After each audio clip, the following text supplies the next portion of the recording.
So the motto of my channel is fair and balanced. So when I saw a theist, a Catholic particularly, make a very good point, I thought I would say, hey, you've made an excellent point. So let's see what he says. I noticed the going narrative through comments that are being sent to me and messages that are being sent to me.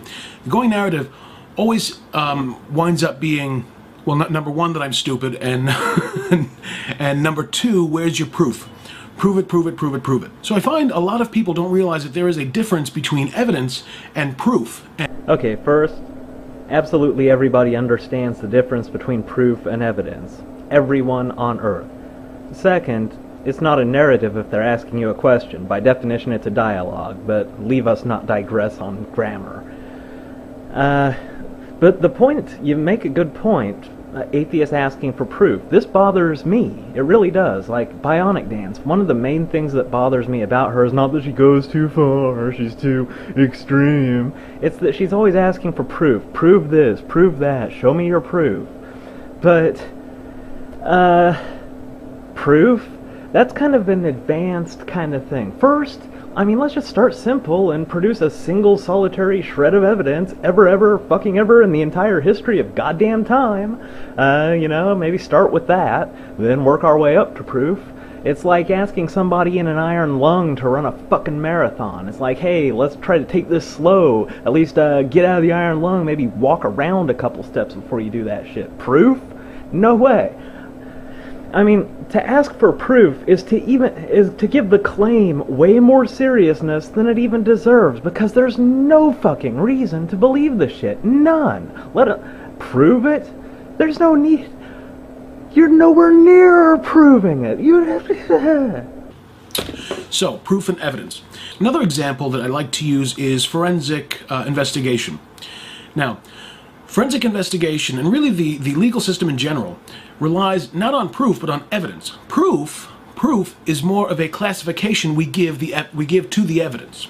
Okay, so if you take a case of arson, the criminal investigator will investigate the scene of the fire, and he will ascertain that this fire was caused by an arsonist.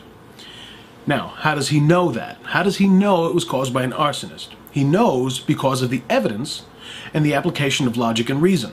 Alright, well, let's go ahead and belabor your little analogy here. Here's what it's like. You haven't offered the evidence that you're talking about that there's a God, but I'm guessing it's going to be some lame shit like, say, look at all this shit. Where'd all this shit come from? I guess somebody done constructed it. It must have been God and his son Jesus. Or some stupid crap like that.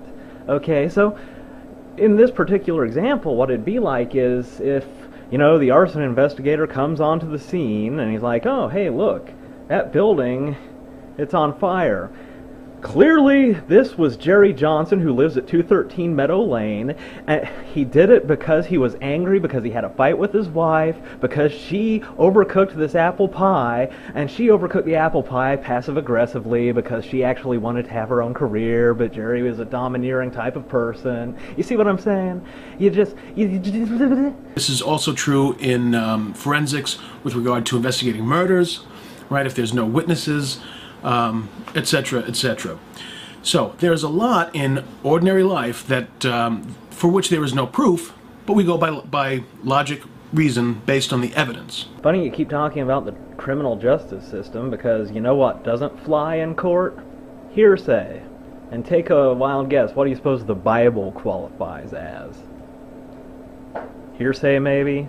Not even. It's like third order hearsay. It's like, I heard it from a guy who heard it from my friend, who heard it from my cousin's roommate's girlfriend's uncle's mechanic. It's a Chinese telephone. There's that shit would not stand up in any court in any part of the world.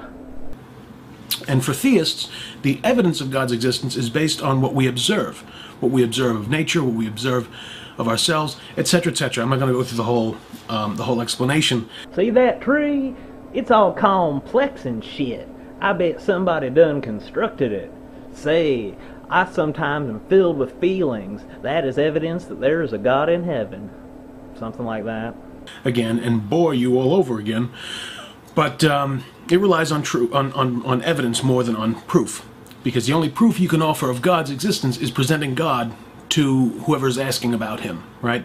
So no one can do that, so we present evidence. No, you don't.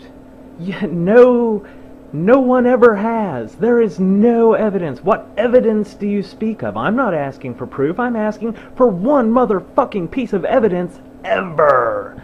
Can you do that? And don't give me like, oh, look at that complex tree and shit. Oh, feelings.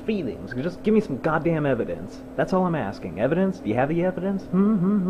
Well, I was gonna go on with this, but it's just more of the same in this video. And listen, buddy, before you go with the advanced course of proving something, don't just try to start small and familiarize yourself with the remedial class of what qualifies as evidence and what is stupid fucking horse shit. Now, let me just help you out here. See that complex shit? That's retarded, not evidence. I have a Bible. I think it was written by God. That would also be stupid horse shit, not evidence. Let's see what else. Oh, sometimes I feel the Holy Spirit deep within me.